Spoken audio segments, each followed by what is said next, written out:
Damage is likely to be catastrophic.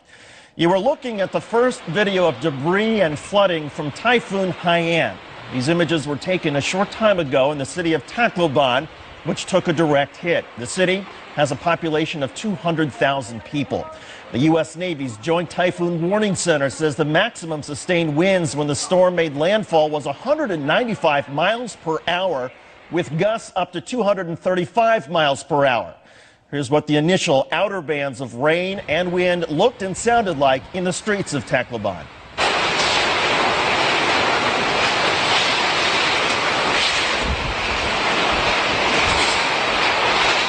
Now from out in the streets where the roofs are being ripped off to inside the shelters where so many people have been cowering in fear, this was recorded as the winds intensify.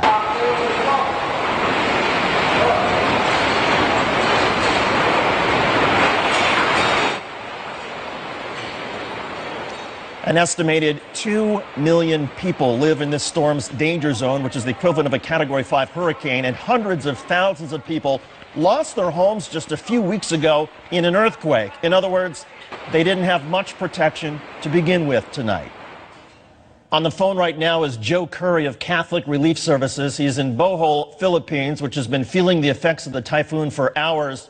Joseph, you're a little bit south and west of where the eye of the storm came into the Philippines, but nonetheless, what are you seeing? What are you feeling? We've had a lot of strong rain and some wind here in the southern part of the island, and we have reports from the northern part, which was the earthquake-affected areas, that they have much stronger winds. Even some of the damaged houses have started falling down from the heavy winds. Have you picked up anything from Tacloban, the city of 200,000 people that took a direct hit? Not yet, not since this morning. Phones are off from the reports that we've had. We understand that the typhoon should be passing over now or passing over soon. Give us a sense about infrastructure, and that one of the ways that that's so important as far as relief after a hurricane is to have roads that are essentially to be able to be cleared so that people can get in. What sort of infrastructure does the central part of the Philippines have to deal with this? This is mainly islands here. Islands, some with airports, some without. Leyte is an island of about 1.5 million people. The coastal areas are low-lying. It has an airport, but it's also mainly connected by rural roads. It's not highways. Bridges could be affected by flooding.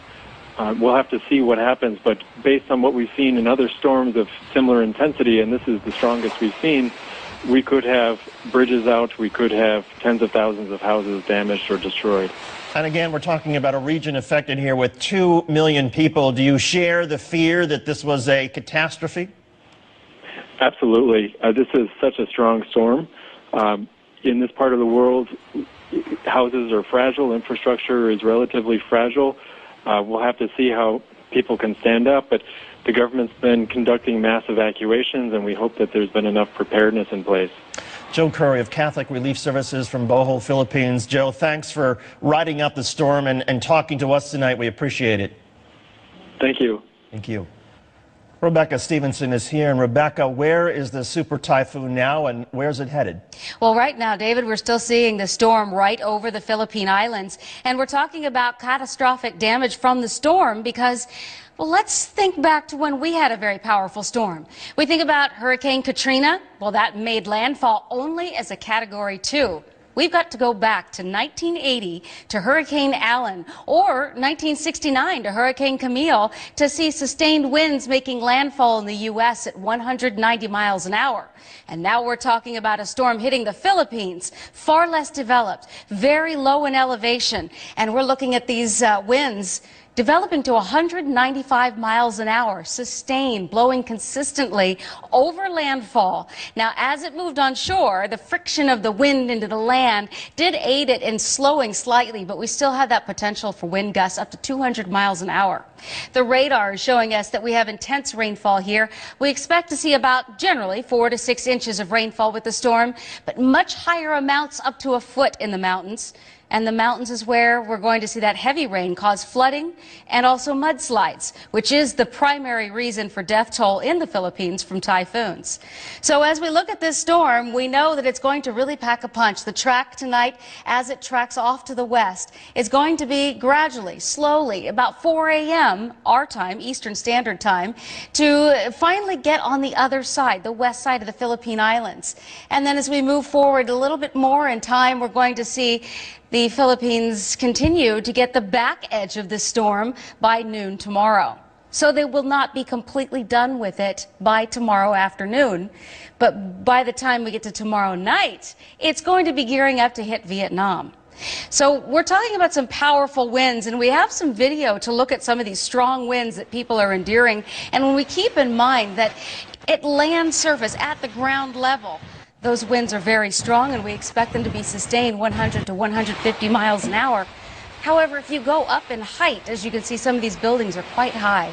They're only getting the even more powerful wind gusts and strong winds. Rebecca, we had hoped to talk to somebody in the city of Tacloban, 200,000. They got the storm first.